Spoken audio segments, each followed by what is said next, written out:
Palmero, al CID Palmero, al que están invitados ustedes, por haber elaborado una cartilla en la que se recogen aspectos relevantes de la ley de CIDRES, entre ellos opiniones de distintos tintes, alcance de la sentencia reciente de la Corte Constitucional sobre el alcance de la misma ley, dos artículos muy importantes que se han publicado a raíz de la iniciativa de la Federación en cuanto a la agroindustria como camino, de manera que esperamos pues que de la lectura de esta cartilla puedan aprovechar.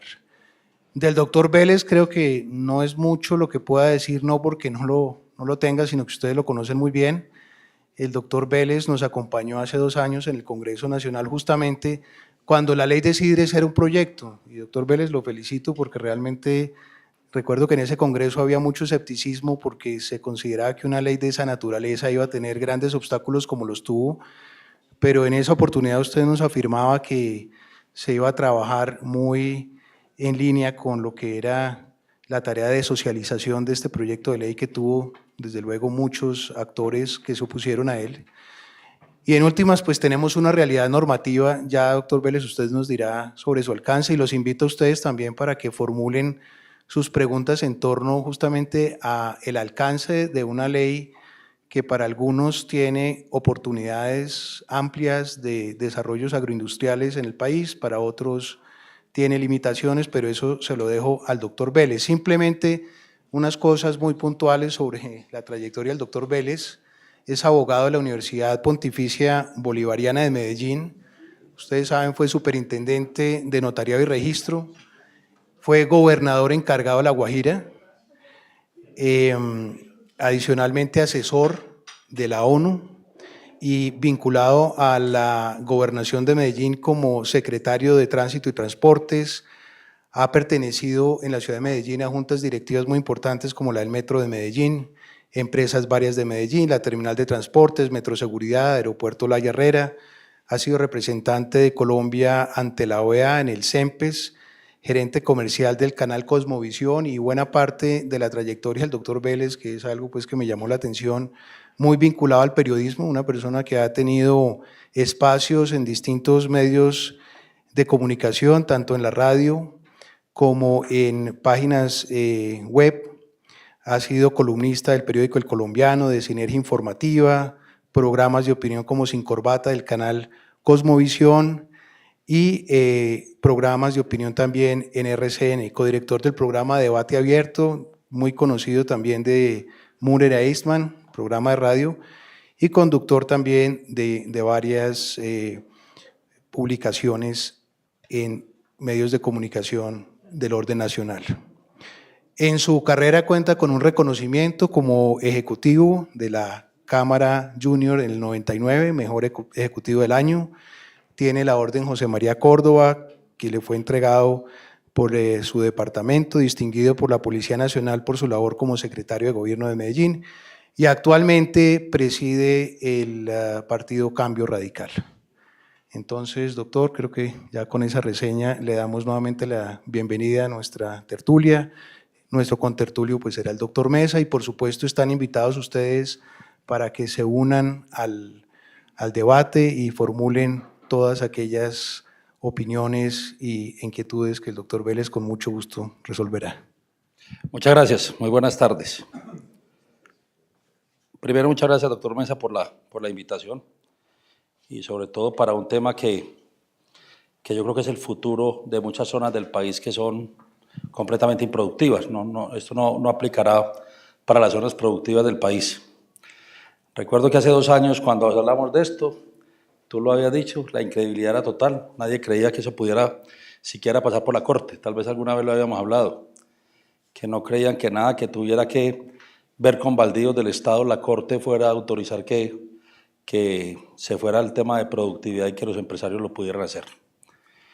Históricamente fue un proceso bastante duro, con el doctor Mesa, que está encargado hoy de la superintendencia, y con todo su equipo nos dedicamos a recorrer todo el país y a oírlos uno a uno, porque sabíamos que un proyecto de tierras en Colombia solo 94, ese fue el último, y cualquier cosa que tierras que llegue al Congreso, ustedes saben inmediatamente qué pasa. Eso tiene su su karma dentro de las mismas instituciones, porque le tienen bastante miedo a esa situación y obviamente pues hay unos intereses de lado y lado, pero hay unos intereses que no permiten que siquiera los baldíos del Estado se puedan tocar. Y desafortunadamente eso ha llevado a que Colombia sea un país absolutamente improductivo, siendo uno de los 7 países con la mayor reserva de tierra para producir comida. Nosotros deberíamos no solamente producir la comida para los 47 millones de colombianos, sino que deberíamos producirlo para 100 millones de personas más, porque tenemos, y así la FAO nos ha catalogado, somos uno de los 7 países con la mayor reserva de tierra para producir comida. Y eso todo tiene que ver porque el concepto de la ley en Colombia se preocupa más por la titularidad que por la productividad. Aquí estamos más preocupados si al campesino le damos un título, pero no nos preocupamos si es productivo o no es productivo. Y eso ha llevado a unas estadísticas que son absolutamente importantes de entender. El 75% de los baldíos en Colombia y los del Fondo Nacional Agrario que fueron adjudicados hoy no están en manos de campesinos, pero por una razón fundamental. Se les adjudican los baldíos, y voy a coger el tema de la altillanura, donde les entregamos 1.000 hectáreas, que es la UAF, o 1.200 hectáreas, y entonces empezamos a revisar a un campesino, entregarle 1.200 hectáreas la encartada más grande que le podamos pegar, porque ustedes que son empresarios saben cuánto vale poner productivo en la altillanura 1 hectárea, y no vale menos de 5 a 6 millones de pesos. Es decir, que le entregamos la tierra y consígase 7.000 a 10.000 millones de pesos para que la haga productiva. La decisión del campesino es otra distinta, decir, señores, venga, como los baldíos pueden vender, inmediatamente se adjudiquen, venga, yo vendo el baldío y me voy para Bogotá, compro un taxi y un apartamento y listo. O sea que digamos que la misma ley en Colombia no lleva a que al campesino hable de productividad, sino que sea como un camino para conseguir un dinero. Y desafortunadamente, esa es la ley 160, que algún día tendremos que dar el paso, ya no del tema de CIDRE, sino cómo cambiamos la ley 160 y su concepto, no como un proyecto que nos pasaron esta semana, que más adelante seguramente voy a hablar de él. Porque Colombia tiene que pensar en productividad, no en titularidad. Es decir, la tierra produce independientemente de quién sea el dueño. Así sea para arrendar, o así sea para entregar en usufructo, así sea para vender, así sea para adjudicarle a un... Pero tiene que ser productiva, porque lo que no podemos seguir pensando es en el tema de la titularidad. Yo tengo una frase que suena muy dura, pero lo quiero decir, los campesinos en Colombia no comen sopa de escritura pública, que esa sería la palabra fundamental. Eso sería muy bueno para la superintendencia, porque vendería copias de escrituras grandísimas, ¿cierto? Si lo que se comiéramos es sopa de escritura pública. Pero ahí está, de 15 millones, bueno, de 114 millones de hectáreas que tiene Colombia, 20 y pico de millones están en ganadería, ¿cierto? El otro, digamos que tendríamos que tener 40, de las 20 otras millones de hectáreas, solo 5 están en producción y 15 millones están absolutamente improductivas. Y a eso se le apostó en CIDRES. Digamos que ahí fue cuando con el presidente tomamos la determinación y con los ministros de Agricultura de pensar cómo era el tema de CIDRES. ¿Por qué termino yo manejando el tema de CIDRES? Porque todo el mundo estaba impedido. Todos tenían tierras o todos tenían familia que tenían tierra en el Bichada o todos de alguna forma, entonces el único que yo tenía una tierra en Campos de Paz, ese no contaba, ese no tenía ninguna y ahí eso no se acumula UAF, allá no había ningún problema. Entonces digamos que era el que estaba adaptado para poderlo hacer y así lo iniciamos el proceso. Recordarán que fueron 7 proyectos que se presentaron.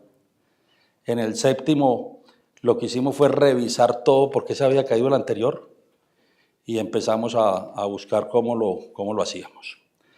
Y digamos que logramos, por fortuna, en un trabajo que hicimos muy silencioso con la Corte Constitucional, de trabajar con ellos y explicarle cuál era el beneficio de esto, sobre todo cuando dimos la explicación es que la responsabilidad de Colombia en materia de producción de comida es muy grande y que no podíamos seguir pensando en temas de titulación y sin producir absolutamente nada.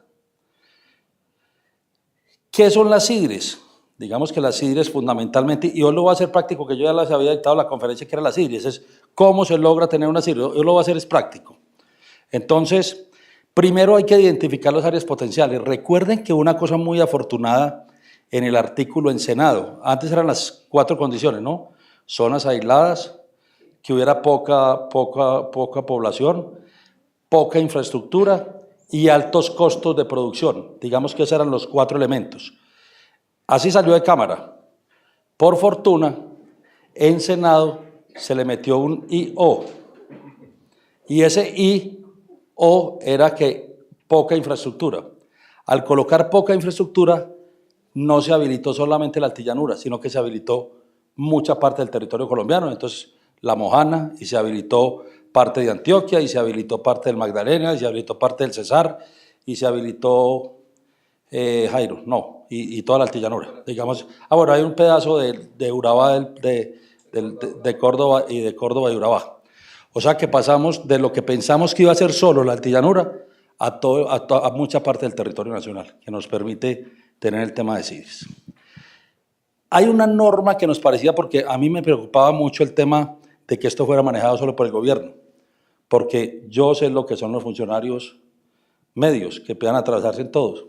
Entonces la UPRA, que es la unidad de planificación, es la que determina y hace el estudio de dónde debe ir una zona CIDRES. Ese estudio está hecho. Ellos ya tienen más o menos identificados los lugares donde van a ser, que es un poquito lo que les acabo de decir. No los tengo claro porque obviamente no tengo el mapa, pero digamos que esas son las zonas que están identificadas. Entonces, esa identificación, ¿qué tiene que haber? Va a haber un COMPES. Ese COMPES ya está completamente listo, así nos lo dijo Aurelio.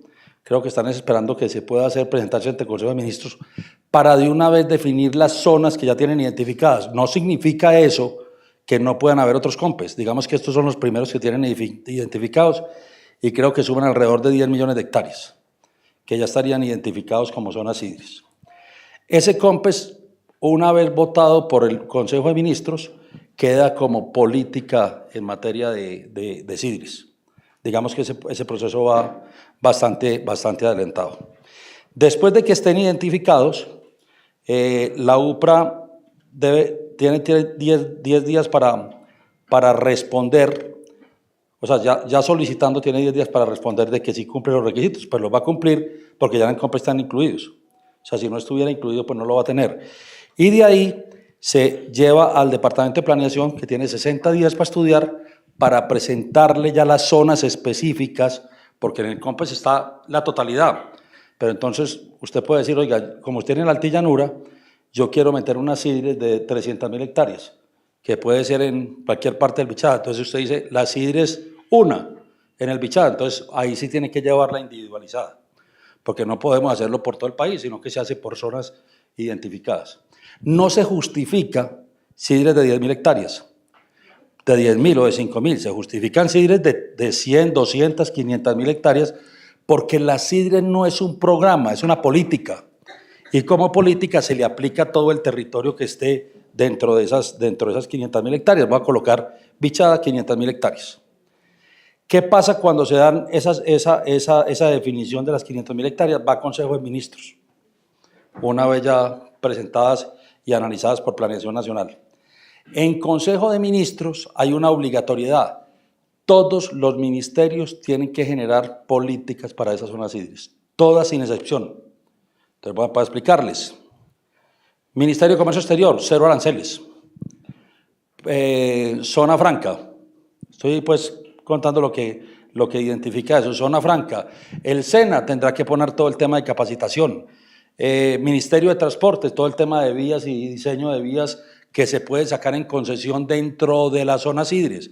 Y yo puedo tener un negocio no de agricultura, sino de carreteras. Y puedo construir las carreteras dentro de la zona CIDRES, o puedo construir los riegos y me hago partícipe de toda la política de las 500.000 hectáreas. O sea que cada ministerio tiene que generar una política en esa zona. Eso tiene una gran ventaja y es la responsabilidad política que sale cuando sale de un acta de Consejo de Ministros. Cada ministro tiene responsabilidad política si no aplica las decisiones que toma dentro de la zona CIDRES. Eso se firma y eso obviamente ya pasa al Ministerio de Agricultura. Y usted, si tiene, dentro de las CIDRES puede haber de todo, propiedad privada, puede haber baldíos, puede haber arriendo de superficie, puede haber derecho de superficie, que ahora creo que ese fue el gol, no mentira, yo no digo goles para que después no me van a decir que metimos un gol. Yo nunca pensé que nos fueran a pasar eso en la Corte, pero lo metimos ahí como, ahora voy a contar 2 secretos que tuve ahí que lo metimos, que yo pensé que no pasaban, pero que nos pasaron. Entonces, cuando usted ya está dentro de la zona Sidres, usted ya empieza a presentar sus proyectos dentro de esa zona Sidres. Entonces usted dice, oiga, yo lo que quiero es, yo tengo 40.000 hectáreas propias, pero hay 40.000 baldíos, 40.000 hectáreas de baldíos al lado. Entonces usted coge y le dice al Estado, yo voy a presentar un proyecto para 80.000 hectáreas. Pero el gobierno le digo, entrégueme esas 40.000 hectáreas en concesión o en APP, en la figura que ustedes quieran. Ahí no hay ninguna restricción de cualquier figura jurídica que quieran presentarle al gobierno. Usted presenta y le dice al gobierno, yo necesito esa tierra para hacer un proyecto productivo y no hay restricción de tiempo, que creo que eso fue de las otras cosas afortunadas, porque normalmente la Corte en su mayoría de sentencia no permite más de 30 años. Siempre limitado a cualquier situación a 30 años, en este no. En este usted tiene que justificar el proyecto. Entonces digo, oiga, es que yo tengo que justificarlo y para poder poner esto productivo me demoro 50 años, presente el proyecto por 50 años y lo justifica. Correcto. Entonces, ¿usted qué le tiene que decir al Estado? Esa tierra que voy a utilizar, pues obviamente tiene que darle un porcentaje al Estado de cómo usted lo quiera presentar, del análisis económico, del proyecto económico, como se lo quiera presentar. Los dineros que entran de esa parte que le toca al gobierno colombiano o al Estado se utiliza para comprar tierras no en esa zona, sino en zonas productivas para los campesinos. Es decir, en la zona andina, en el Huila, donde realmente el campesino sí puede vivir en una UAF. No se puede vivir en una UAF en la altillanura. Entonces, lo que buscamos es poderlo hacer. Pero usted también podría decirle al gobierno, sabe que yo no le voy a pagar un emolumento, pero voy a arreglar la tierra para entregarle a campesinos 20 años después para irles entregando a los campesinos la tierra adecuada. Usted le presenta al gobierno cualquier tipo de negocio que usted crea que sea legal dentro de todo el procedimiento. Jairo, poneme la... ¿Qué puede haber dentro de sí? Bueno, entonces ya usted ha presentado el proyecto, el gobierno tiene la obligatoriedad de decirle cuánto lo tiene que hacer. ¿Qué documentos tiene que tener ya el proyecto que usted tenga que vaya a presentar? Primero, una descripción del proyecto, o sea, usted qué es lo que quiere hacer. Segundo, la justificación del enfoque. Este fue la única cosa que la Corte sí nos dio un regañito.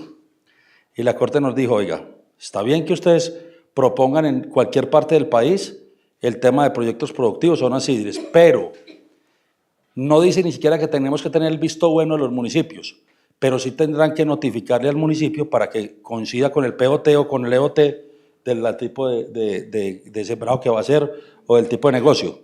Inclusive se quedó corta la Corte porque nosotros pensamos que nos obligaba a que hubiera autorización por parte del Consejo Municipal. No es autorización, es decirles, oiga, le notifico, vamos a hacer esto, cumple con los requisitos del EOT, pero no dice que tiene que tener visto bueno por el Consejo ni por el alcalde, que yo creo que eso es un tema afortunado que pensamos que lo iban a meter, porque eso hubiera sido gravísimo en todo el contexto. Usted tiene que explicar viabilidad financiera, viabilidad jurídica y viabilidad administrativa y sostenibilidad ambiental del proyecto. Esos son los 4 requisitos, que eso es lo que revisará el Ministerio de Agricultura. Y después tiene que llevar la justificación de la política alimentaria. Una de las cosas por la cual la Corte nos aprueba Sidres es que nosotros sí le colocamos un artículo especial donde dijimos que la seguridad alimentaria en Colombia se tenía que garantizar.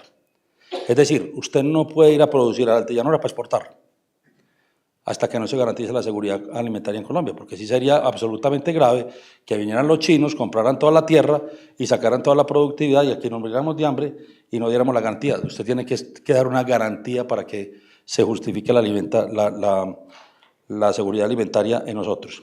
Y lo otro, que hay un artículo especial donde se quedó la seguridad jurídica. Es decir, usted una vez firme el proyecto con el gobierno colombiano, con esa legislación se hará todo el proyecto durante los 30 años. Es decir, no te pueden cambiar para absolutamente nada así, llegue lo que llegue al gobierno, haga lo que pase, quiera lo que hacer. Se firma un acta de seguridad jurídica en el proceso. Tiene que llevar un plan de negocios, o sea, Y eso tiene también unas pólizas de seguros si utiliza tierra del Estado, ¿correcto? Si usted utiliza tierra del Estado, tiene que tener una póliza de seguro para todo el tema. Ahí hay dos elementos que son muy, muy importantes. Bueno, desde el punto de vista jurídico, una vez se declare la zona Sidres, en todos los registros inmobiliarios de la zona queda registrado que eso es una zona Sidre. ¿Eso para qué? Para cualquier estudio de títulos, para cualquier tema de proyecto que se presente ante un banco, ante cualquier cosa, usted tenga la garantía y la seguridad que es una zona Sidres, que le permite tener una alternativa completamente distinta. La identificación del responsable y el tema ambiental que ya les había dicho. En las zonas Sidres no necesariamente tienen que haber proyectos agropecuarios, que eso es muy importante. Usted puede montar cualquier negocio dentro de una zona Sidre que beneficie para la productividad de la tierra. Entonces, usted puede decir, oiga, yo soy comercializador de palma. Hay en la zona Sidre del Bichada 2, 300.000 hectáreas de palma. Yo voy a montar un negocio de extractor. Entonces, usted puede montar en la zona Sidre el tema de extractores. O usted puede montar en la zona Sidre la transformación de lo que quiera hacer en eso. O usted puede construir carreteras y dice, ¿sabe qué? Yo construyo toda la carretera. O si es al lado de un río, yo monto el puerto y hago todos los temas. Es decir, usted puede montar cualquier negocio no agropecuario que permita desarrollar económicamente esa zona. O sea que no solamente nos tenemos que hacer la restricción del negocio de carácter eminentemente agropecuario. En eso usted puede hacer infraestructura, usted puede hacer vivienda, usted puede hacer proyectos turísticos, usted puede hacer parques tecnológicos, usted puede hacer bodegas de zona franca, usted puede hacer un aeropuerto si quiere hacer un aeropuerto, usted puede montar cualquier tipo de negocios para hacer el desarrollo de esa situación. Inclusive hemos hablado con Argentina, con los argentinos que ellos se quedaron sin tierra para poder construir, para poder sembrar, han venido a decir estamos dispuestos a hacer la inversión nosotros, o sea, eso no tiene ningún inconveniente. Los chinos nos propusieron construir la carretera entre Gaitán y Puerto Carreño, ellos entregándoles unas tierras para ellos hacerlas productivos. Nos quedamos en el tema más, ellos querían sacar la producción derecho, pero nosotros les dijimos no, si la producción la van a hacer dentro de Colombia, pero va avanzando muy bien ese proyecto con ellos. Eso va a permitir un desarrollo bastante importante. Y uno de los temas que sí estamos buscando que se pueda hacer es el tema cómo vamos a llevar la gente a trabajar allá. Es que esa es la parte que preocupa más, porque desafortunadamente nosotros no podemos seguir llevando a un campesino en la mitad del Bichada, donde no hay nada, donde el colegio está a 3 horas, donde no hay agua, donde no hay, las comodidades mínimas que tiene que hacer. Entonces hemos pensado, y en un articulado que viene de Fast Track, de crear las aldeas comunitarias en esas zonas.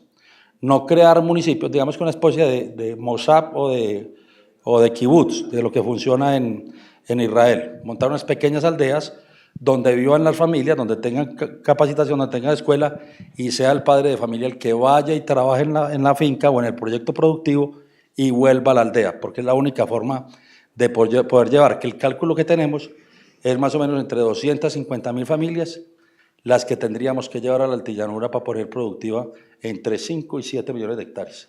Eso es 1.200.000 personas más o menos las que tendrían que ir a esa zona. Por eso pensamos que es el tema de gran desarrollo del país. Ahí está Arauca, ahí está Caquetá, ahí está Bichada, Casanare, Guainía, pues un poquito de Guainía, pero digamos que fundamentalmente, y Meta, en la parte sur del departamento del Meta. ¿Cómo es el proceso? El proceso ya de aprobación del proyecto. Entonces, usted una vez se haga la invitación, se hace la presentación, el Ministerio de Agricultura tiene 60 días para hacer la evaluación. En esto fuimos muy estrictos de colocarle tiempos, porque nosotros sabemos cómo es el tema con el gobierno.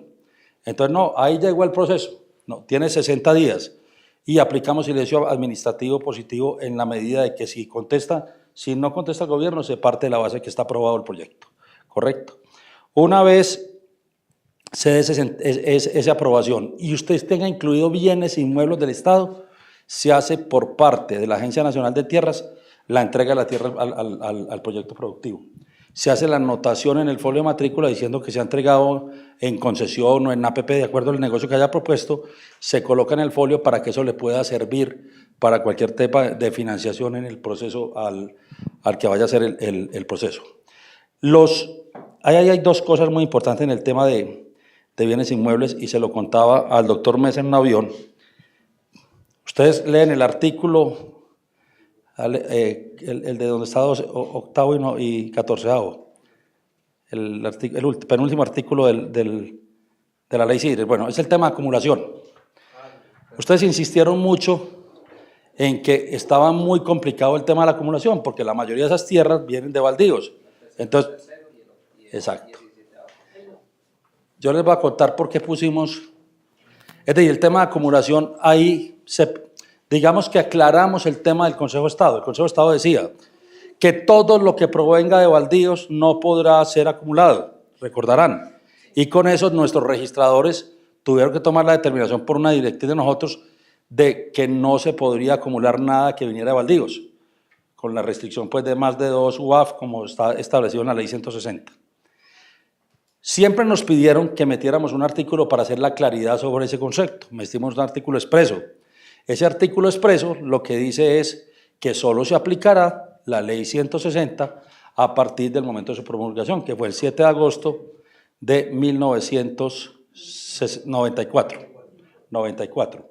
Es decir, que se aplica la acumulación a partir de ese año. Entonces, el 72% de los baldíos adjudicados en Colombia se adjudicaron antes del 94. O sea que sacábamos al 75% de las tierras en el proceso. Pero al leer el artículo, el doctor Mesa me preocupaba porque nosotros colocamos un miquito, donde lo colocamos en letras, y tendrá que cumplirse el numeral octavo en letras y el 14avo. Oiga, yo no pensé que eso fuera así. A mí alguien me dijo, escríbanlo en letras que no se dan cuenta de lo que están hablando. Porque la gente está acostumbrada cuando estudia a leer numeral 14 y no en letras, y numeral octavo. Pues pasó por todas partes, pasó por Cámara, pasó por Senado y pasó por la Corte. Y ese numeral octavo y 14 lo que dice es que tiene que estar en el folio el tema de que provenga de baldíos y la acumulación. Les voy a decir, ¿sabe desde cuándo se está haciendo eso? Desde el 2013. Es decir, que tampoco tendría acumulación las tierras adjudicadas hasta el 2013. ¿Cómo pasó? No me pregunten. Nosotros siempre pensamos que nos lo iban a tumbar en la Corte, pero no lo vieron. Entonces, ¿qué es lo que pasa ahora? Tendrá que haber la anotación en el folio para poderla hacer. Ya la instrucción salió a los registradores, donde les decimos, no solamente en zona de Sidres, porque si la Corte dijo es legal y determinó que es a partir del 94, lo tenemos que aplicar no solamente a la zona Sidres, sino a todo el territorio nacional. Eso para los empresarios que se les había vuelto un dolor de cabeza. Cuando lleguen del registrador le ponemos a cumplir las tres requisitos. Una vez lleguen del registrador, lo único que hace el registrador es anunciarle a la Agencia Nacional de Tierras, vea, aquí llegó una supuesta acumulación. Le estamos informando que nosotros tenemos que registrar porque así la Corte lo estableció. Ustedes harán las acciones pertinentes. En materia de acumulación, les quiero decir, no hay una sola sentencia en Colombia, ni una, por una razón. Porque si usted coge todo el trámite, demos la posibilidad que llegara a donde tenga que llegar. Las tierras baldías en Colombia, los costos son muy baratos comparativamente con el proyecto productivo que hay sobre los baldíos. Entonces, una persona que actúa de buena fe, en el caso tuyo, si actuaste de buena fe, pues a mí no me van a buscar al campesino que compró hace 4 veces, entonces llaman al campesino, oiga, venga pues hermano que le vamos a volver la tierra, devuélvale la plata al señor, actualizada la fecha. Lo primero que va a hacer el abogado tuyo es decir derecho a retención. El día que me paguen toda la totalidad, pues con mucho gusto yo devuelvo la tierra porque yo actué de buena fe. Y en eso es el 99% de los casos. O sea que el tema de acumulación en Colombia, para mí, jurídicamente, desapareció. Salvo que esté incluido en los folios y en los certificados. El tema del derecho de superficie no es nada distinto que una salida que le encontramos nosotros al tema de la altillanura. a aquellas personas que llevan muchos años explotando en la altillanura su territorio, que tendrá que reglamentarlo el gobierno nacional, porque ¿qué hacíamos? ¿Quién clasifica en la altillanura para que le adjudiquen con ley 160? Los requisitos: que no tenga ninguna propiedad, que no tenga ingresos mayores a 2 salarios mínimos, entonces ninguno. Pero hay gente que ha hecho un trabajo grandísimo en la altillanura que no clasifican para ser adjudicatarios de ley 160, entonces creamos el derecho de superficie. El derecho de superficie es un derecho real, es un derecho que se puede ceder, como derecho real se puede ceder, es hereditario y es hipotecable, ¿cierto? Entonces lo que les vamos a dar es el derecho, bueno, les van a dar porque yo no estoy en la superintendencia, lo que se va a buscar es que ese derecho real de superficie se inscriba en el registro de la propiedad como un derecho real a esas familias. Eso se tiene que reglamentar. ¿Por qué? Porque tampoco se les va a entregar lo que sea improductivo. Porque ustedes saben que en la altillanura también hay gente que dice, yo tengo 60.000 hectáreas. Sí, pero no te vamos a dar un derecho de superficie de 60.000 hectáreas. ¿Qué ha producido esas 60.000 hectáreas? No, yo he producido en 1.000 hectáreas. Listo, te damos derecho de superficie sobre 1.000 hectáreas, sobre lo que haya hecho productivo, y el resto, si salen bienes baldíos, que pasarán al Estado para poderlo hacer productivo. O sea que ahí hay una gran oportunidad. Y yo recuerdo, doctor Mesa, cuando fuimos al Meta, que había muchos clientes de ustedes que no tenían propiedad, que tenían una posesión y que no habían podido legalizar o formalizar estas tierras. Esta es la forma para poder formalizar todo ese territorio que hoy no tiene esa posibilidad. Ojo, no es un derecho de propiedad, es un derecho de superficie, pero es un derecho de superficie que tiene título, y como tiene título, pues obviamente tiene esas posibilidades. Otro de los temas muy importantes que es del eje de las CIDRES es que ahí colocamos los bienes inmuebles por anticipación. ¿Eso qué quiere decir? Damos la posibilidad para poder vender futuros. Nosotros consideramos que a Colombia, tanto a los pequeños, medianos y grandes productores, no podemos seguir buscando la intermediación de comerciantes, que lo que están quedando es con la mitad de la producción y con el dinero de los campesinos y por la necesidad. Se me va a dañar el producto, entonces venga, lo compro por la mitad. Entonces, ¿qué es lo que buscamos? Como usted no tiene propiedad, como usted lo que tiene es un derecho de superficie, entonces estamos generando bienes e inmuebles por anticipación para que usted pueda vender futuros. Y usted lo puede vender en la bolsa mercantil. Entonces usted simplemente lleva su proyecto productivo, lo tiene estipulado, yo voy a decir, yo voy a producir, voy a inventarme, piña, y yo tengo tantas hectáreas en piña y tantos meses, tantas producciones que en el año 2 veces y no sé qué. Es decir, en los 20 años va a producir esto. Usted puede irse a la bolsa y vender los 20 años de una vez de producción. Eso permite, primero, poder hacer todo el proceso de producción en la zona, poder tener dinero para poderlo hacer, y segundo, tener la garantía de que no va a vivir del vaivén de la especulación que tienen en ese tema, el tema de los comerciantes. Bueno, yo creo que ese es como los ejes fundamentales. Hay un tema que me parece muy importante. Les dije que lo que el gobierno sacó está ya estipulado en un COMPES, pero eso no quiere decir que esté todo lo que vaya a hacer Zona CIDRE en el país. Ahí sí los gremios pueden iniciar los estudios, presentarle los estudios a la UPRA. Eso es como un checklist, somos como 14 situaciones que tienen que tener. Ustedes como privados le pueden presentar al gobierno y yo, ¿sabe qué, señores de la UPRA? Aquí le traigo el estudio, porque usted no me incluyó unas CIDRES que puede haber en el departamento de Arauca, que es de 500.000 hectáreas. Nosotros como privados queremos solicitarles que nos incluyan estas CIDRES dentro del proceso. Quedó abierto un artículo que permite que sean los privados que le presenten toda la documentación al Estado para que la UPRA lo estudie, para que se pueda aprobar una zona CIDRES. Esto va a llegar a una cosa muy importante. Yo sé que cuando uno ve todo esto lo ve muy difícil poderlo hacer, pero es más difícil poner a producir lo que era improductible hoy porque no tenía estas facultades o estas características. Eso va a permitir que Colombia, en esa zona absolutamente improductiva, tenga unas características especiales. uno podría pensar que ojalá Colombia fuera Sidres toda, ¿no? Que no nos quedáramos solamente en lo que es improductivo, que ojalá tuviera los mismos mecanismos de Sidres o inclusive mejorar el proceso, porque uno lo podría mejorar para poderlo hacer. Segundo, y yo creo que el tema más importante es que la Corte Constitucional abrió la puerta. Yo creo que el mejor mensaje que nos dio la Corte es que abrió la puerta a que los baldíos del Estado no son solamente para adjudicárselo a los pobres, como es el concepto que se ha tenido en ese sentido, sino que primero tiene que primar la productividad de la tierra a la titularidad de la tierra.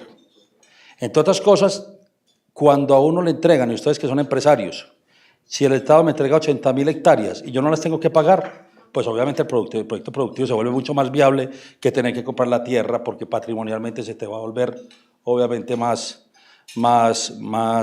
costoso, y la rentabilidad pues obviamente es mucho menos. Todo esto tengo que amarrarlo con dos cosas nuevas que va a salir en los próximos días. Lo que son los barridos catastrales. ¿Cómo va ese estatuto? ¿Ya lo radicaron ya?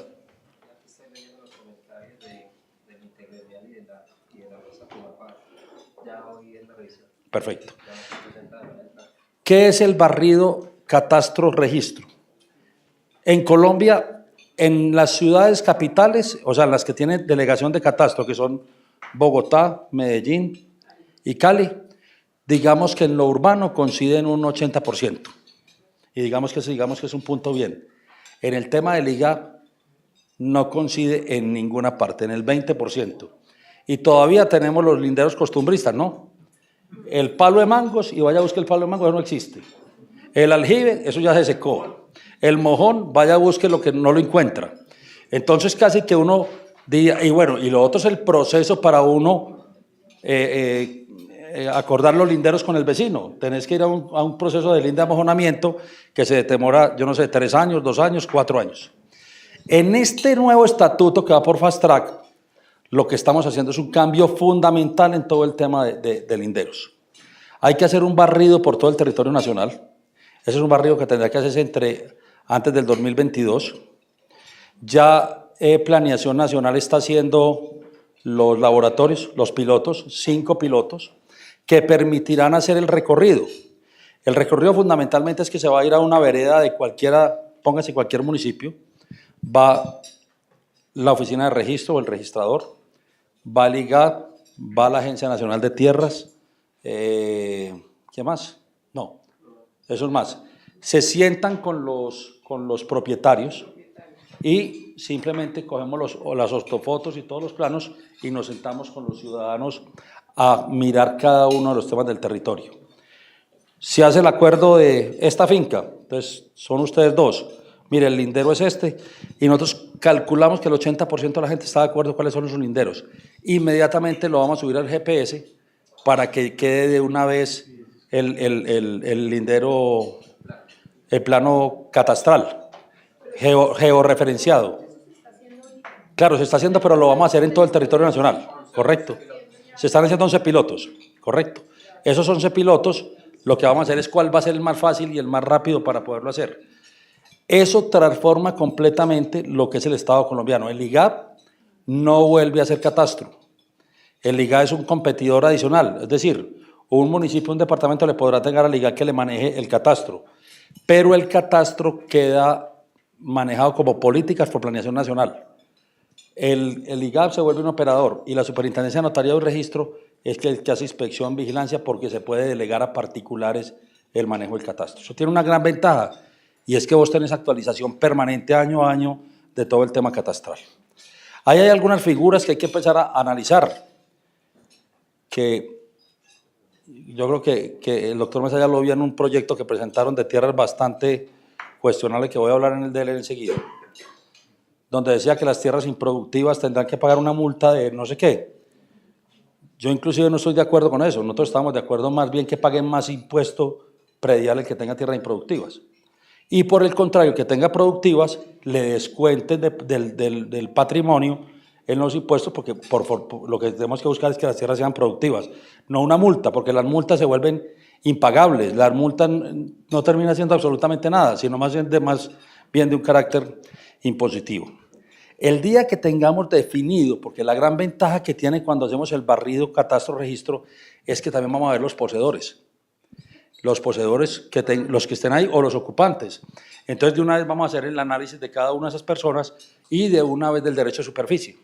Entonces, vamos a darle derecho de superficie en todo el territorio nacional. Eso permitirá que lo que hoy es el 50% de lo que tiene una formalización, podamos pasar al 80-85%, hagamos de un...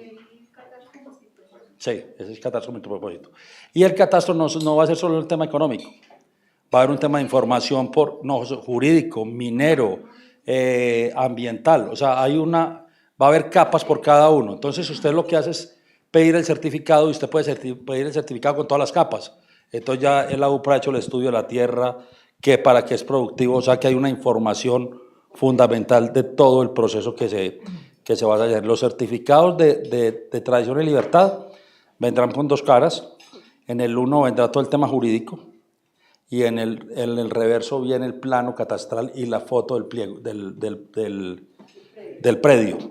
Y viene un chip, ¿tenés ahí cómo va a ser? Y este va a ser, aquí está. Este es el certificado, este es el certificado nuevo y aquí está el plano con todas las indicaciones. Y esto que es un chip, en la medida que usted lo meta al sistema, el sistema alimenta inmediatamente. Usted puede quedar con este es el certificado, solo que usted lo va alimentando en la medida que lo vaya utilizando. O sea que siempre va a estar actualizado. Entonces, cuando usted vaya a un banco, vaya con este documento que está completamente actualizado. Aquí casi que está el estudio de títulos del predio. Y ahí sabrá si es una ocupación, si es un derecho de superficie. Bueno, está todo el historial de lo que tiene que hacer. Digamos que esto en letra, esto es Hollywood, ¿cierto? Y yo sé que me están haciendo la cara, esto es Hollywood. Ahora lo que hay que buscar es cómo ponemos a funcionar esto. Y les digo una cosa, si los gremios no se meten de verdad a esto, a poner a producir la tierra y a presionar al gobierno de que esto se haga lo más pronto posible, pues pasaremos 2 o 4 años y no hay COMPES, y si no hay COMPES entonces no hay CIDRES, y si no hay zonas CIDRES definidas, entonces la UPRA no lo va a hacer. Pero yo sí sé de algunos empresarios muy de acá, que tienen definido ya, en la ANDI hay como 4 o 5 zonas CIDRES ya muy definidas y muy estudiadas, que yo creo que hay que hacer la presión para que se presente el COMPES en ese sentido. Déjenme hacer una pequeña crítica que ayer la hice con el gobierno en el tema de un estatuto de tierras que se presentó para ustedes la semana pasada. Un estatuto de tierras que es el estatuto más aterrador que yo he visto. Un proyecto de tierras que es el más... No se presentó, se está colocando, se va a socializar. Aquí no voy a hablar como gobierno, estoy hablando como Jorge Vélez. Yo lo conocí la semana antepasada y me dediqué todo el fin de semana a estudiarlo. Les quiero decir, yo no he visto una cosa peor que ese estatuto de tierras en Colombia. No he visto una vaina más peligrosa, más incoherente, más de todo. ¿El proyecto de ley? Sí. Yo, ¿qué hice? Respetuosamente llamé al gobierno, le dije al presidente, dije en presidencia que creo que estaban completamente equivocados, que ahí habían unos artículos que podían llevar a una expropiación casi total de la tierra en Colombia. Extinción de dominio, que es... Exacto. Sobre todo que acabamos de pasar un proyecto de ley de extinción de dominio en el Parlamento, que por el contrario acabamos con la extinción de dominio, lo que hacíamos era vender y no todo ese proceso que es... Si usted tiene tierras improductivas por más de 3 años, es de extinción. Exacto. Entonces, ayer creo que hubo una reunión con Aurelio, yo esta mañana hablé con Aurelio, me quedó de mandar ahora el texto, no me lo alcanzó a mandar porque estaban en el debate de Robledo, donde después ya se excusó el fiscal, o sea, el fiscal no fue al debate, mandó las respuestas por escrito, pero nosotros ya le hicimos el estudio, se lo mandamos y creo que tenemos que tener mucha alerta, porque le digo, yo se lo digo porque el presidente a mí siempre me dijo, la propiedad privada no se negocia con nadie, ¿correcto? El tema de la expropiación, tuve un debate muy duro en Valledupar con Pepe Laforí, que siempre dice que la expropiación es de este gobierno, la expropiación viene de la ley 200, ahí está, pero con indemnización a valor comercial, que eso es una cosa completamente distinta y eso es viable y eso podrá ser viable. No la expropiación, la extinción de dominio, que son dos cosas completamente distintas. Entonces yo sí quiero decirles que esperemos que traigan ese articulado mañana. Me dijeron que iban a cambiar 22 artículos, creo que eso fue el acordado ayer con la mesa, con la gente de la ANDI, con ustedes. Ellos quedaron de entregarlo hoy, pero sí les digo que cuenten que tenemos que tener mucho cuidado con ese documento, porque eso en fast track pasa más rápido y creo que hay que tener mucho cuidado. Y esto no es un tema de deslealtad con el gobierno, lo quiero decir, porque es que yo como superintendencia tengo que velar por la propiedad privada y lo único que tengo que garantizar como es superintendente es que Colombia respete la propiedad privada, que es lo que nunca se puso en juego. Y quiero dar la claridad, pero la verdad es que sí me quedé muy preocupado al leer el texto. Ya la superintendencia, esta mañana Aurelio le dijo que le ayudara a revisar el texto para cuidar el tema de la propiedad privada. O sea que las anotaciones que tengan, pues el doctor Mesa está aquí para que le vayan pasando, porque creo que tenemos que tener mucho cuidado, porque del afán no queda sino cansancio, y hay que tener mucho cuidado con lo que pueda pasar en ese sentido. Bueno, eso es como la presentación. Ahí hay una gran oportunidad, se los digo. Este país con Sidres cambia totalmente. Este país con Sidres es una responsabilidad ya no del gobierno. Yo creo que ya les dieron plan de vuelo. Eso es como cuando uno es piloto y le dicen, aquí le traigo el plan de vuelo. El plan de vuelo no lo ejecuta sino el que es piloto.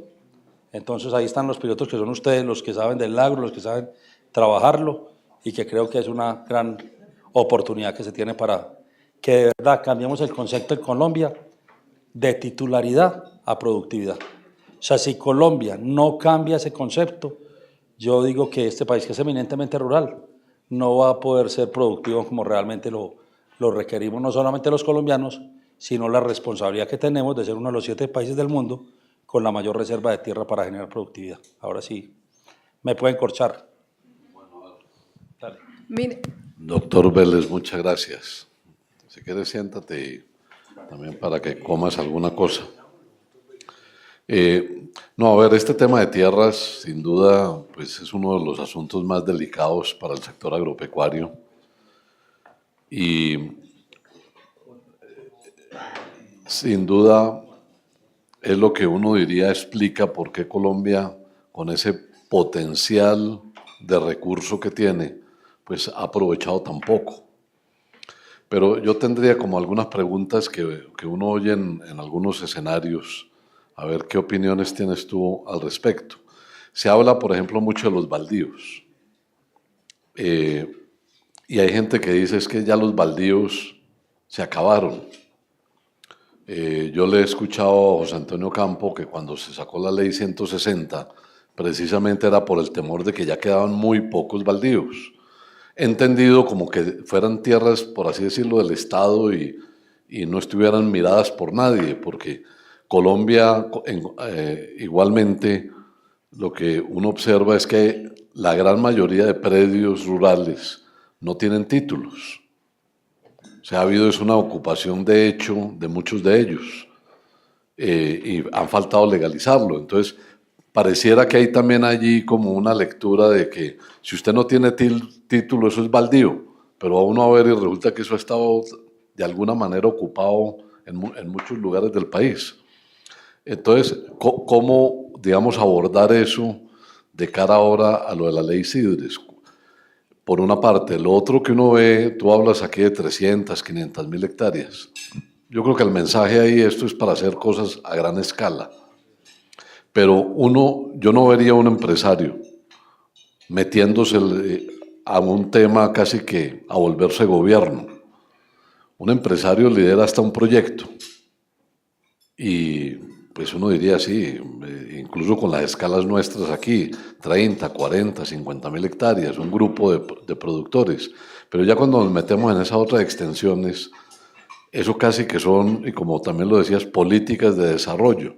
Entonces, de pronto el gobernador del Bichada dirá, para poner un ejemplo de cualquier otro departamento, yo quiero aquí en este departamento tener que esto se habilite con la ley Sidres, pero se habilitará por parte del gobierno. Entonces, no sé qué han pensado desde el punto de vista de la gobernabilidad de esas zonas, porque a veces como que queda ahí un territorio gris.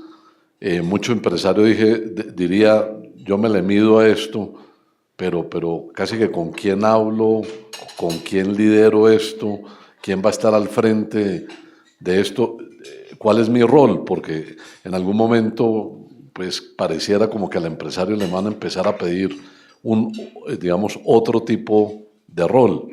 Entonces, a ver, sobre eso, ¿qué tendrías? Y finalmente un tema que tal vez lo conversamos también en el avión recientemente. Hoy la incertidumbre en tierras es mayúscula y en buena medida por esa interpretación que mencionaste de la Ley 160, que de alguna forma, pues con esta ley se ha tratado de ver si se puede superar esa situación. Entiendo que la superintendencia iba a sacar una circular.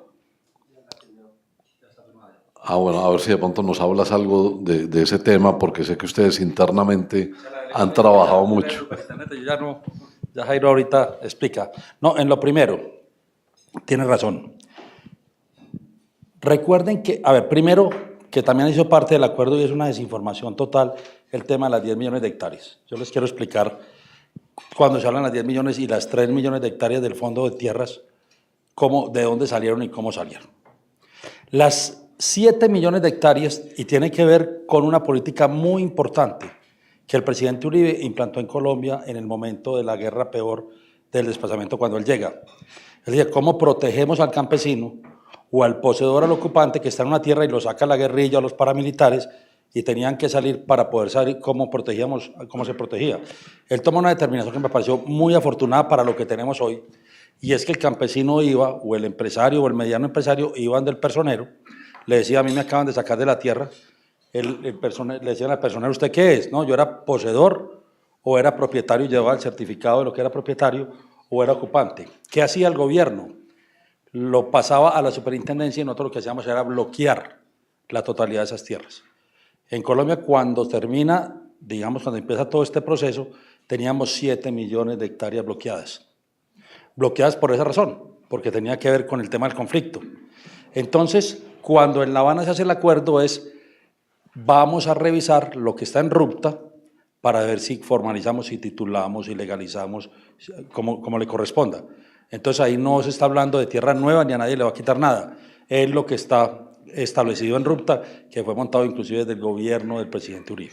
Que eso es una decisión afortunada. ¿Qué tal que no hubiéramos tenido esa decisión? No hubiéramos podido tener un inventario realmente de lo que había pasado en el momento del conflicto. Y las 3 millones de hectáreas, esa sí no es más fácil de conseguir. La de extinción de dominio, que entre otras cosas la extinción de dominio, eso es un tema absolutamente grave en Colombia.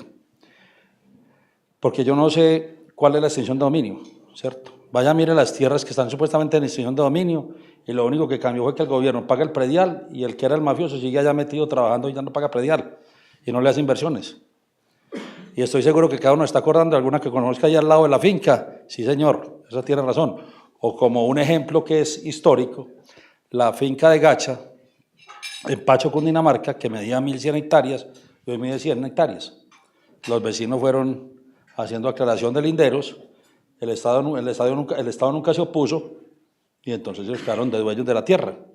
Ese tipo de cosas pasaba. Por eso la ley nueva de extinción es que una vez hecha la incautación, se vende. O sea, ya el Estado no va a manejar nada.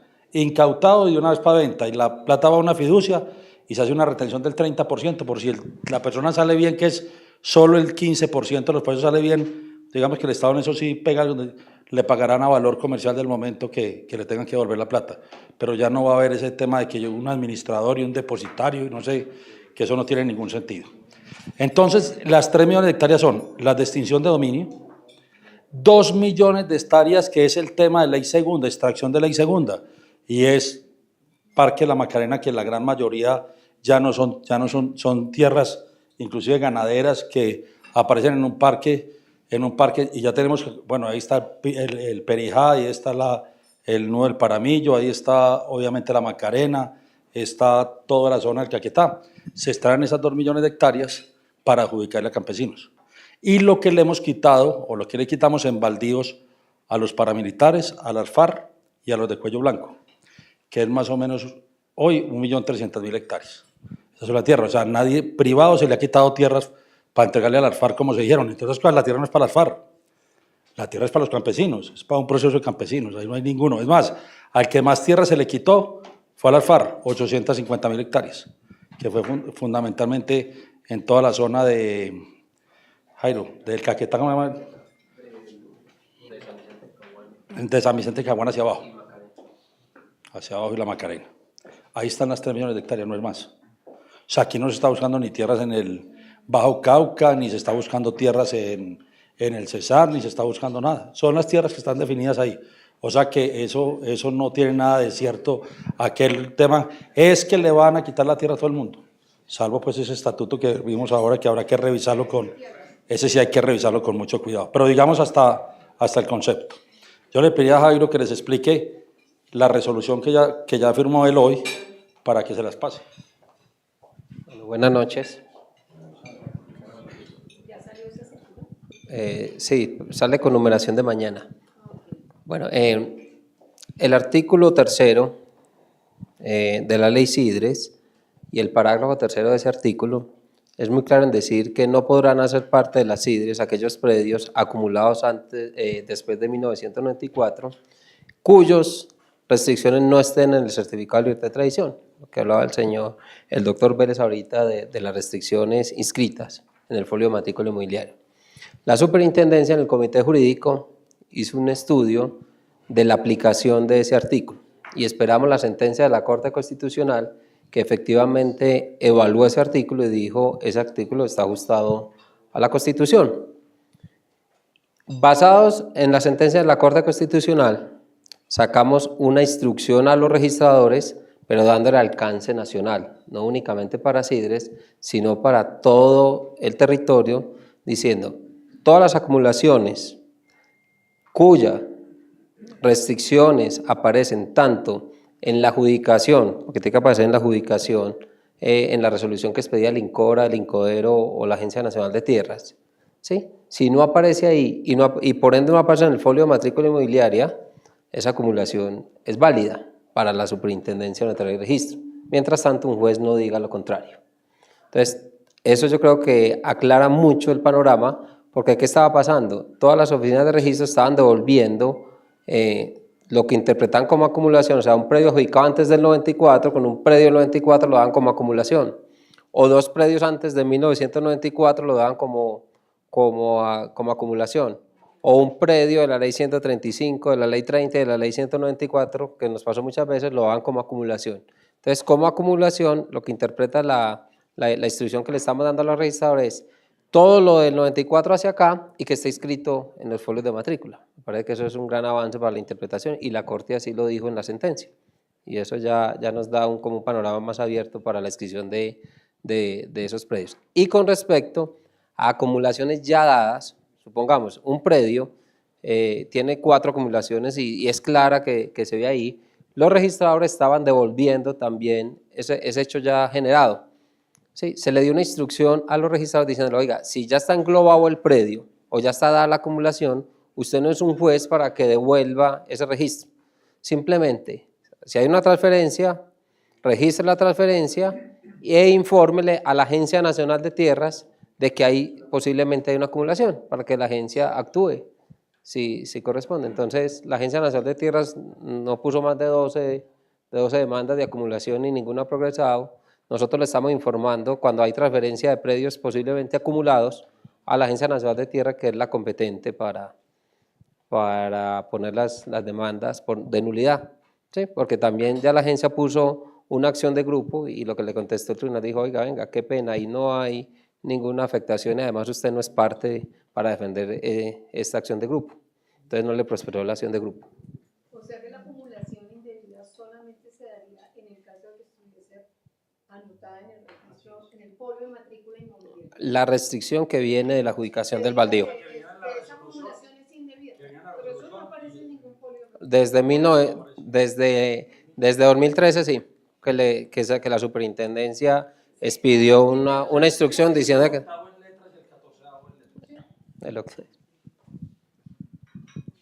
En el tema que nos pregunta de que el Estado, no, ojo, una cosa es política de Sidres y otras son proyectos dentro de Sidres. Es decir, si en las 500.000 hectáreas solo hay proyectos para 50.000 hectáreas, usted tiene usted se puede beneficiar de todo lo de Sidres y puede que los 450.000 hectáreas queden para proyectos dentro de 10 años, 15 años. O sea, a ti no te afecta el tema si no se hace para todo el mundo. Usted si es dueño de 1.000 hectáreas, usted puede presentar un proyecto en sus 1.000 hectáreas. Si usted quiere coger 1.000 hectáreas del Estado, lo presenta en 1.000 hectáreas. No es obligatorio. ¿Por qué lo hacemos en una extensión grande? Para que los inversionistas sí tengan las ganas de irse para allá, porque es que si no, es muy difícil que usted lo coja en un pedacito pequeño. Entonces, vuelvo y repito, en una zona Sidres puede haber privados, puede haber baldíos del Estado, puede haber ocupantes, pueden haber poseedores y cada uno tomará la determinación. Es decir, usted también puede decir, no, sabe que a mí no me interesa que me apliquen, yo no creo que alguien lo haga, pero podrá alguien decir, a mí no me interesa que me apliquen zonas Sidres, así esté en una zona Sidres, usted lo puede hacer, usted puede renunciar a eso, pero si hacen grandes extensiones es para poder que la inversión sí se vaya para allá, porque eso sí lo hacemos en pequeñas, de a 10.000 hectáreas, olvídese que no hubiéramos conseguido que fuera una política, o no se conseguiría que fuera una política de productividad. Así que no le estamos diciendo al gobierno que lo haga. ¿Qué ha dicho el gobernador del Casanare? Por Dios, métame en todo en Sidres. Claro, para él eso es beneficioso, porque de alguna forma lo que va a poder es tener la intención de que vayan inversionistas a meterle a hacer productiva toda esa tierra. Pero eso son decisiones que tomará la UPRA en su concepto y en su gran mayoría está involucrado. Sí, adelante. Por ejemplo, si no se necesita... Vamos a necesitar que cada uno de ustedes tome el micrófono porque estamos en streaming. Entonces, a ver si me ayudan, por favor. Pongo un pequeño ejemplo.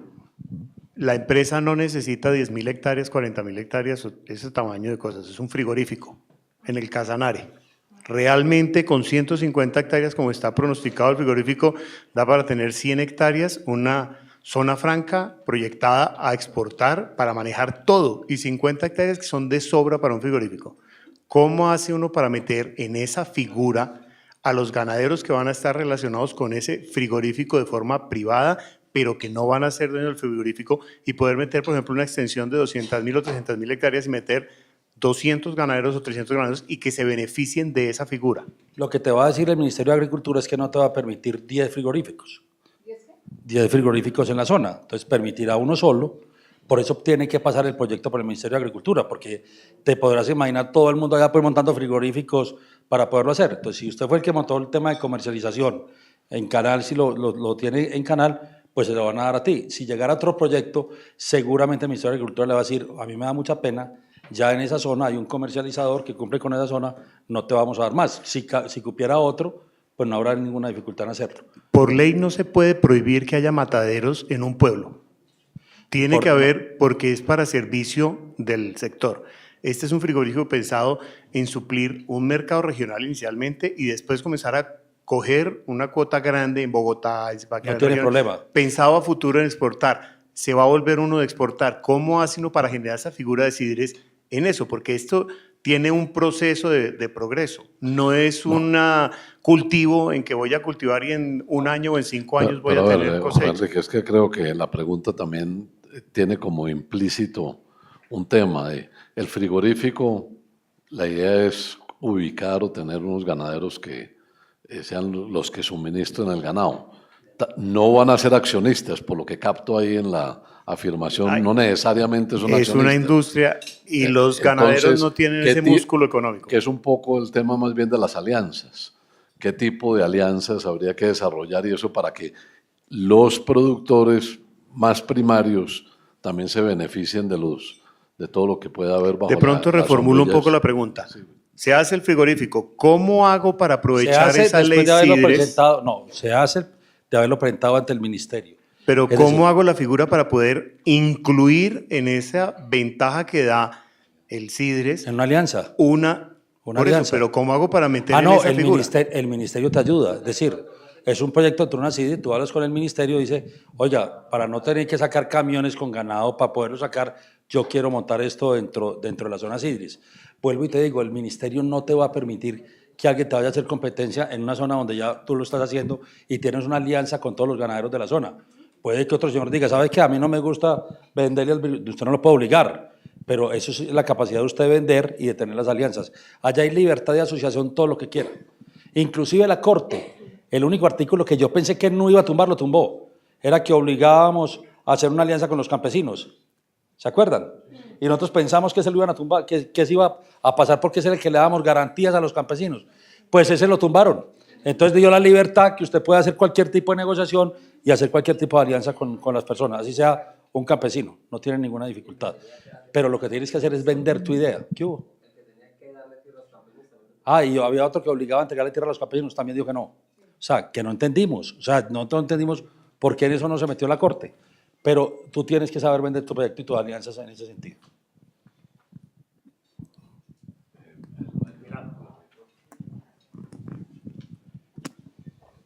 Varias aclaraciones. Primero, dice que hay que presentar al Consejo de Ministros el proyecto No, sí, el proyecto de la zona Sidres. Zona Siris para que hayan unas inversiones. En zonas como el Casanare, la Bichada, esas inversiones para hacer proyectos productivos tienen que ser cuantiosas. ¿De dónde va a sacar el gobierno plata? Si está como está, para hacer esas importantes inversiones, usted dice llevar poblaciones, hacer hospitales, hacer escuelas, las que necesiten. O sea, yo presento ese proyecto, pero si no está en el presupuesto nacional, ¿cómo va a ser las personas para entrar a hacer ese proyecto si no hay una inversión importante del Estado? Precisamente por eso se creó la zona Sidres, para que los particulares hagan la inversión en tierras del Estado.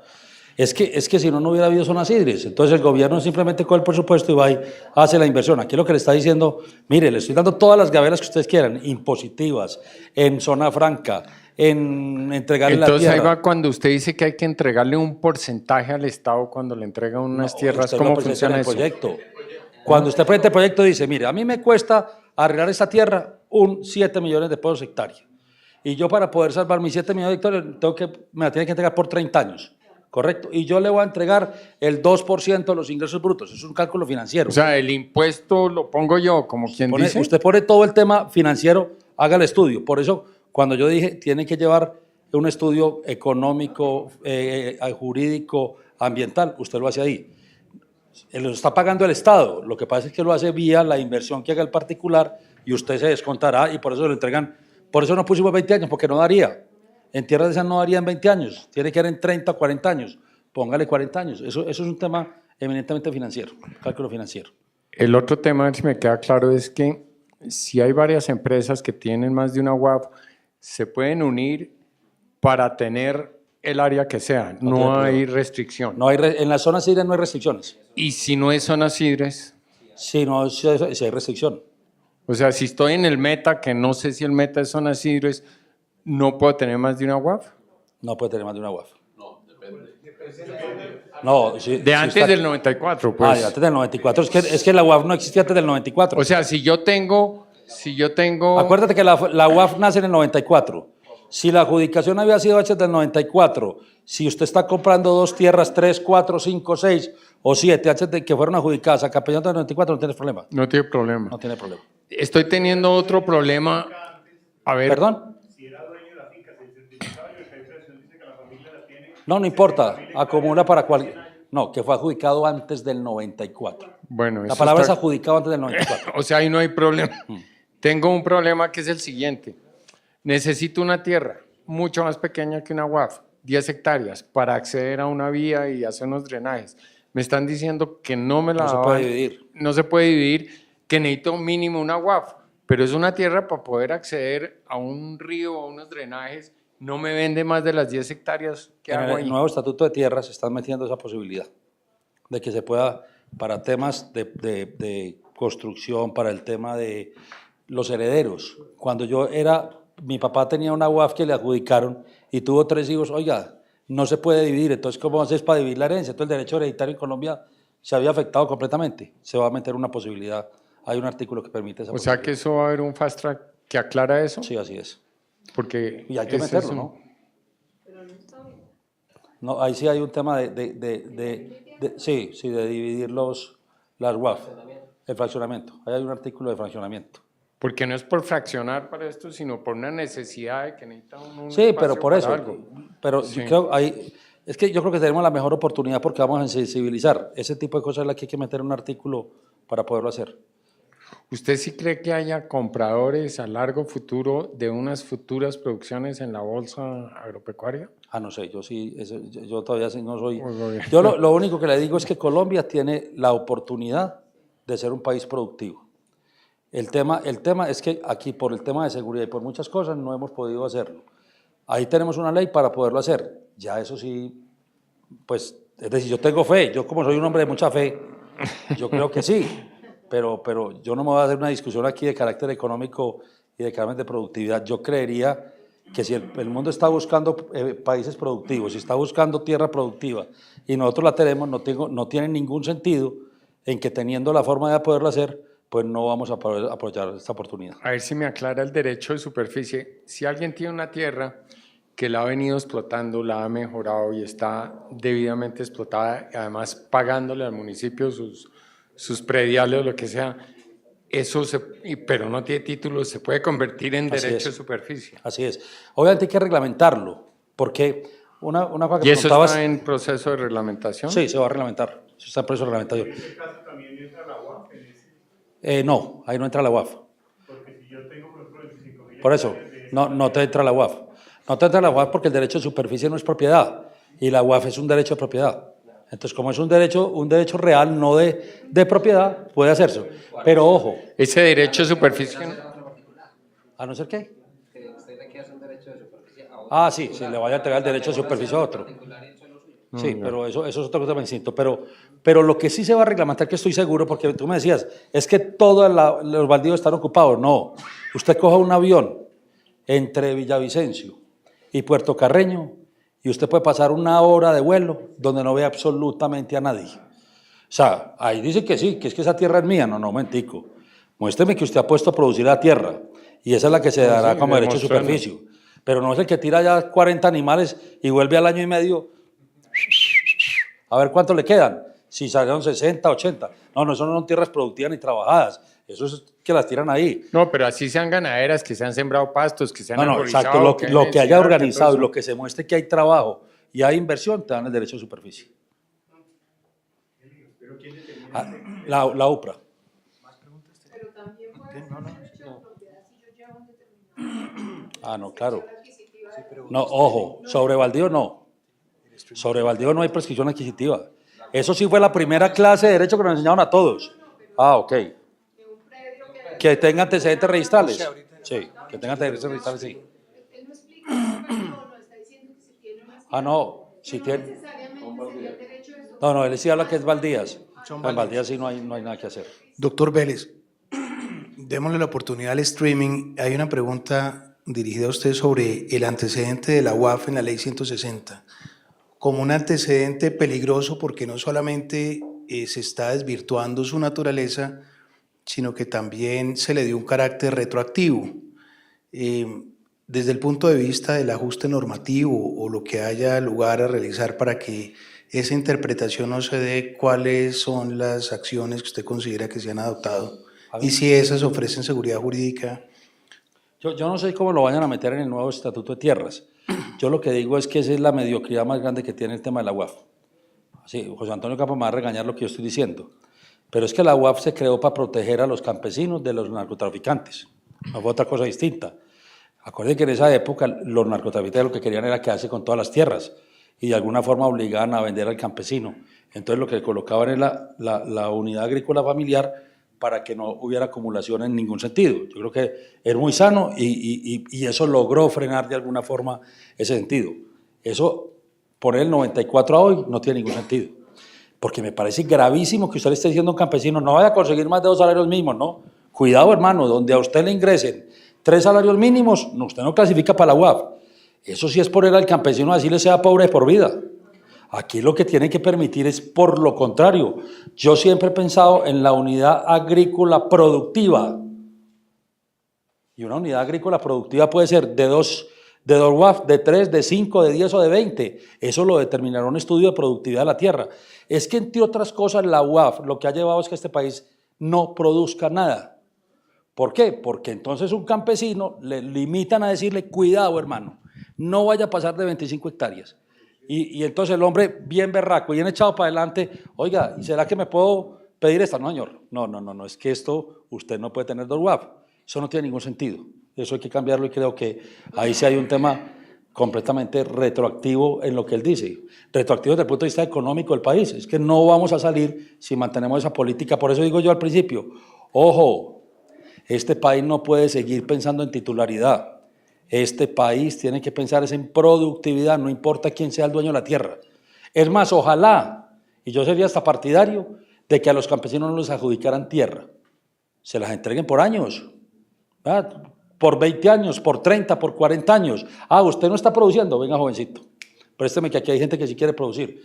Pero lo que no puede pasar es entréguele tierra ya, el título, y entonces yo ya soy dueño, y entonces dejan la tierra completamente improductiva. Doctor Vélez, dos puntos. Uno, una observación respecto a las afirmaciones que usted hace de los ocupantes y muchos de los que venimos trabajando las tierras en el llano por generaciones. Usted sabe que no lo compartimos ni yo ni muchas personas. Juzgar el pasado de la gente que ha venido trabajando en el llano en condiciones ínfimas y de abandono del Estado. Cuando usted lo dice figurativamente que hay 40 vacas o que no ve ninguna casa, pues suena muy bien, pero eso no es realidad y por eso yo creo que era la pregunta del doctor Mesa de que hay gente que está venido trabajando en muchas regiones del país y no solamente en la altillanura, y eso es una caracterización que se tiene que hacer con juicio y también dentro del marco del proceso de paz, gústenos o no, se reconocen unos buena fe, trabajo, etcétera. ¿Sí? Estamos de acuerdo. Pero mi pregunta, para no entrar en esa discusión, mi pregunta es otra. Pero déjeme hacerle la otra pregunta. En Villavicencio, yo tengo 60.000 hectáreas y le digo, a mí no me quedas tan pendejo. O sea para bobo sí no soy. Que uno tiene 60.000 hectáreas productivas. Si ni 60.000 hectáreas ni 4 vacas. Pero, exacto. Pero por eso yo no quiero entrar en eso. Mi pregunta es la siguiente. La ley CIDRES a todos los medianos y grandes empresarios nos parece positiva y nos da una gran tranquilidad en el tema de acumulación de baldíos que venimos hablando. Pero el proceso resulta también bastante burocrático y engorroso cuando vayamos a presentar esos proyectos.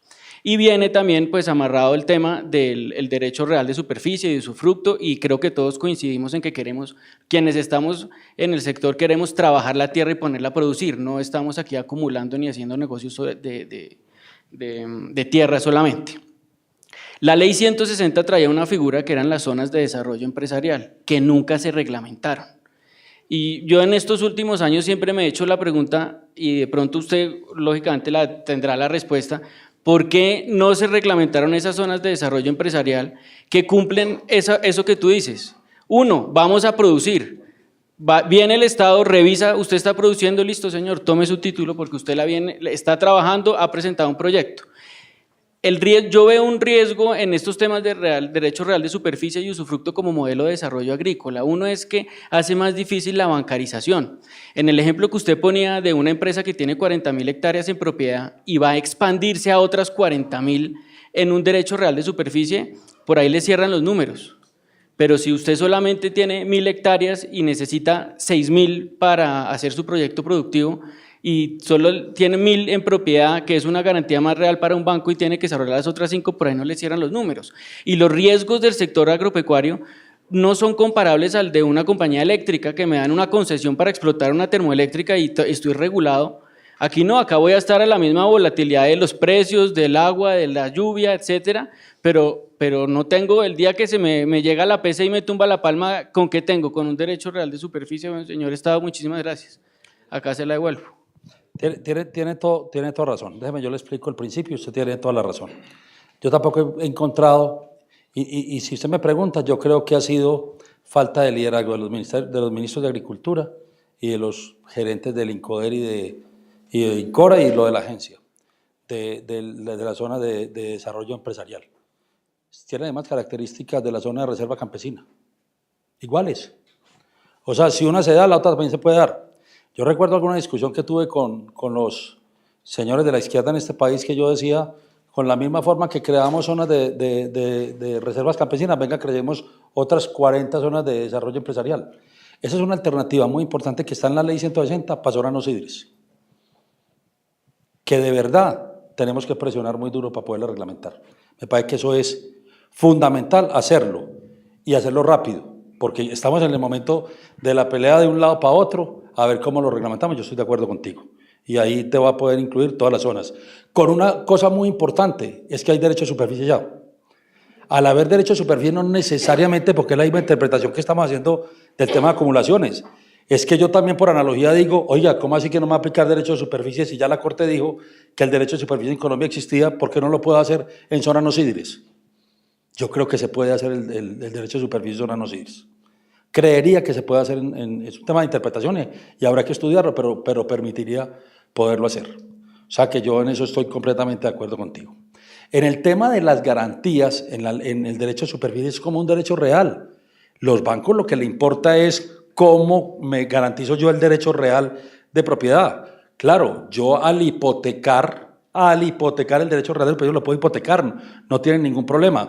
Pero además, tú puedes la sección de los bienes, es decir, las matas, las plantaciones, el vuelo, todo lo puedes comprometer como garantía en la negociación.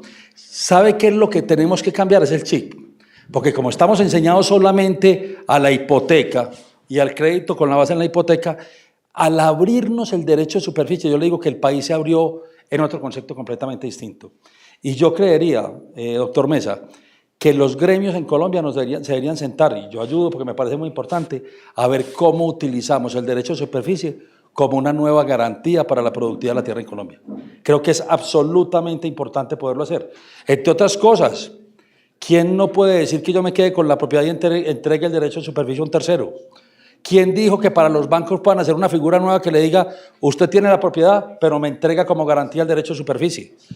Alternativas hay todas, y yo creo que podríamos abrir el espectro también a tener nuevas alternativas para el tema de seguridad jurídica en cuanto a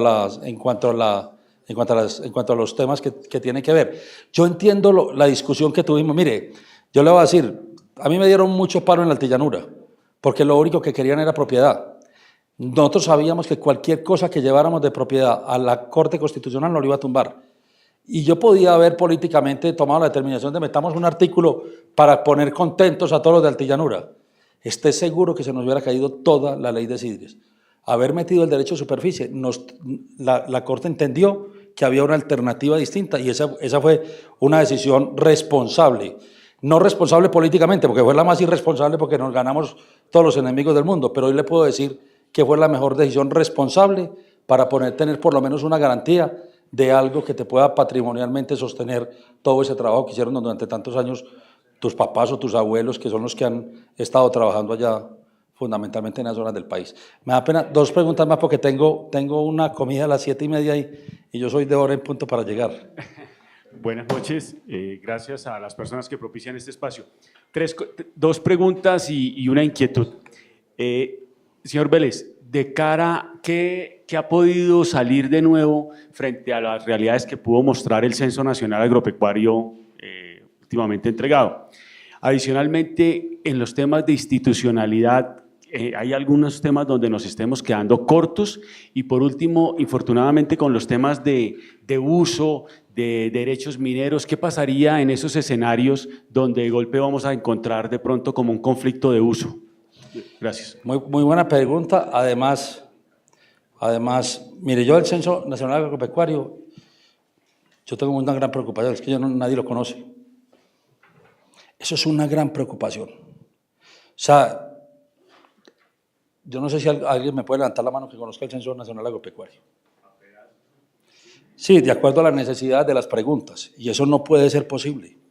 Yo creo que el gobierno tiene que sacar rápidamente, yo no sé, en un documento ¿cómo toma decisiones ustedes en La Palma cuando no saben y no conocen realmente cuál es el Censo Nacional Agropecuario?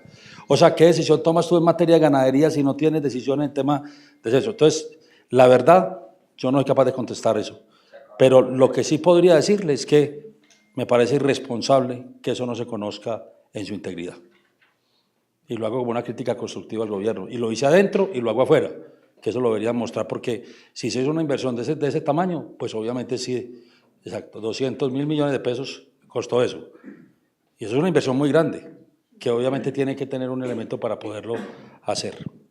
En el tema que usted habla de institucionalidad, pues digamos que yo creo que lo que se hizo bien, pero eso hay que fortalecerlo. El tema de separar la Agencia Nacional de Tierras con lo que esa institucionalidad me parece que en ese son bien, pero eso va a haber que reglamentarlo de nuevo con todo el proceso que hizo de paz. Creo que acosamos mucho en hacerlo en vez de haber esperado, digamos, que pasara todo este proceso a ver qué era lo que quería. Yo tengo una discusión interna en la noche muy grande, que es el posconflicto. Y la verdad yo estoy muy preocupado, porque es que yo conozco 5 posconflictos. Conocí el del M19, conocí el del Quintín Lame, conocí el de los paramilitares, ahora conozco el de las FARC y entonces el del ELN es otro posconflicto. Entonces, ¿cómo vamos a manejar esto? ¿Cierto? Es un tema también de responsabilidad. Es un tema de responsabilidad, ¿cómo lo vamos a manejar? Si el posconflicto es un posconflicto por cada proceso o el posconflicto es una política de Estado, que eso es un tema que institucionalmente habrá que revisar. ¿Cierto? Eso tiene que ser un tema de institucionalidad. Es que política va a ser el tema del posconflicto. Y el tercero es que Colombia sí va a tener que hacer la pena de definir qué es minero y qué es agrícola. O sea, esto no puede ser que aquí está denunciado todo el territorio colombiano como minería. No, a mí me da mucha pena, lo pueden denunciar, pero aquí no hay licencia. Eso va a servir, entre otras cosas, el tema de capas en el catastro multipropósito. ¿Por qué? Porque en el estudio te va a demostrar que es mucho mejor no rentable a poco, como commodity a poco tiempo, sino rentabilidad de vida de los ciudadanos, que esta tierra se mantenga como agrícola, porque va a producir comida para los próximos 100 años, a ir a reventarla, para ir a sacar cobre, para vender unas regalías que te van a venir a dar en un tiempo. Ese es un tema que hay que empezar a replantear. Yo no sé si es una locura pensar en regalías agrícolas. No sé si el país llegue a pensar algún día en ese tipo de cosas, eso suena rarísimo, pero también eso de alguna forma te pone a repensar en el país, a decir a un alcalde, oiga, ¿usted no será que prefiere tener un tema de regalías agrícolas a tener el tema de, es que si no el desequilibrio es total? Claro, todo el mundo va a preferir minería, porque es la que te genera pues unos ingresos en el tema de regalías, pero te lo genera para 2 años. El tema agrícola te lo genera de por vida. Entonces es un tema que el país tendrá que... Así, en Sidres el tema de minería no cabe, porque ahí sí es utilidad pública, es solamente agrícola y eso permite tener también unas reservas agrícolas en el país bastante importantes. Bueno, agrícola, agropecuaria y ecológica y de infraestructura. Sí. Agrícola en el sentido amplio de la palabra. Sí. ¿No? Sí. Ya salió. Sí.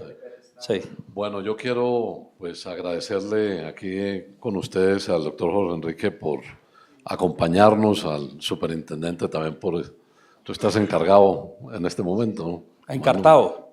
Bueno, encartado. Muchas gracias por la compañía. No, es que yo ya no tengo ojeras, ya tengo otro. Este tema de tierras, tiene realmente muchas aristas. El doctor Jorge Enrique está hablando ahora de esta nueva iniciativa de gobierno, de un nuevo proyecto de tierras que seguramente nos va a desvelar a muchos.